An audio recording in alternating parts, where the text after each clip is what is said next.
Let's start with something that might sound a little hard. When life unravels, and I mean really unravels, the instinct is to reach for the victim story. And it feels justified because something genuinely terrible has happened. But here's what that story actually does. It closes the very frequency through which source can reach you. The crisis is a transmission. The victim identity is the static that prevents you from hearing it. And that's not judgment, it's a mechanism. And once you see it operating in your own life, you can't unsee it. The question stops being, why me? And starts being, what now?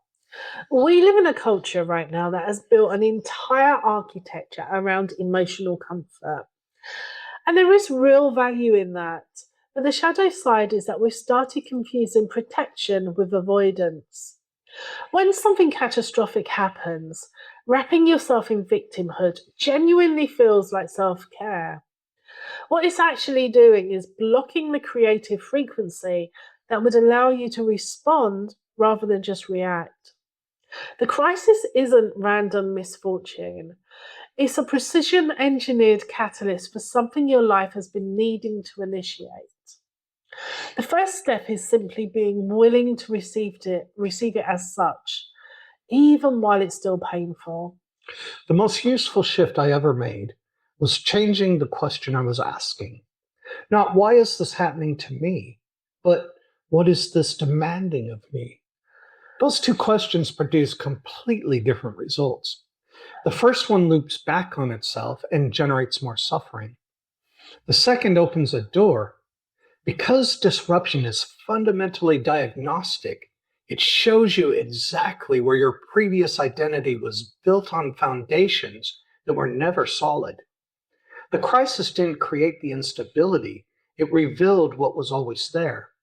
And as uncomfortable as that truth is, it's the most honest information that you'll ever receive. This matters for veterans of inner work just as much as beginners.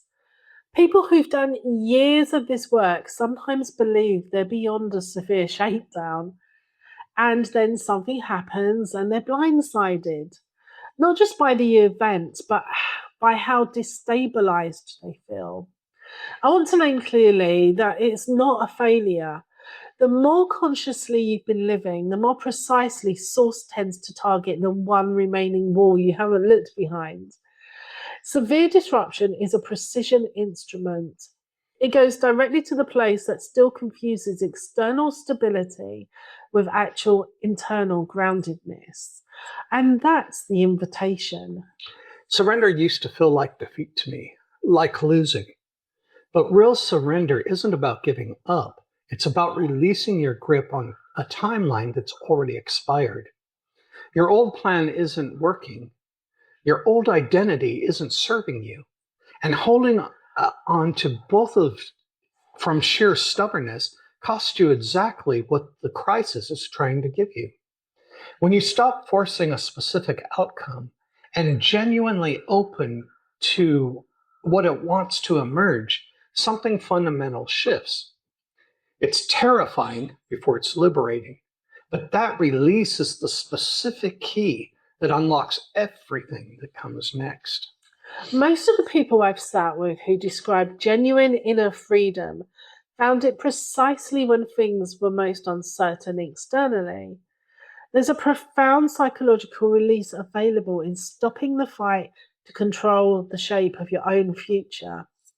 And crisis is often the fastest path there. Not because suffering is noble, but because it strips away the illusion that control was ever truly available to us. Real surrender isn't passive. It is one of the most deliberate, courageous choices a person can make.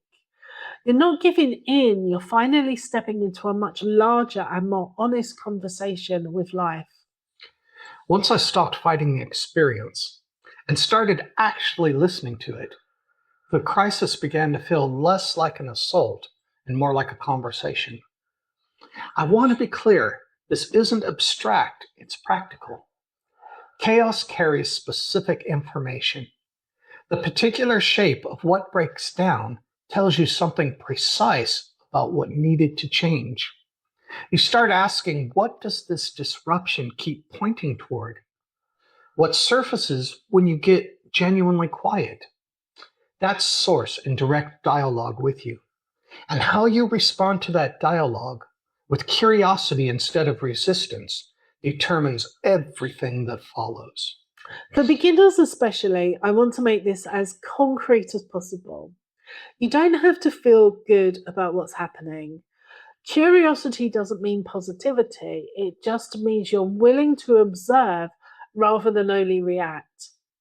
When you're in the middle of the chaos, try asking yourself what you actually notice. Not what you feel, you already know that, but what you observe when you get quiet for even a moment. Source communicates in the pauses. Deliberately creating those pauses inside a chaos is an act of radical engagement, not avoidance. That's where the signal lives.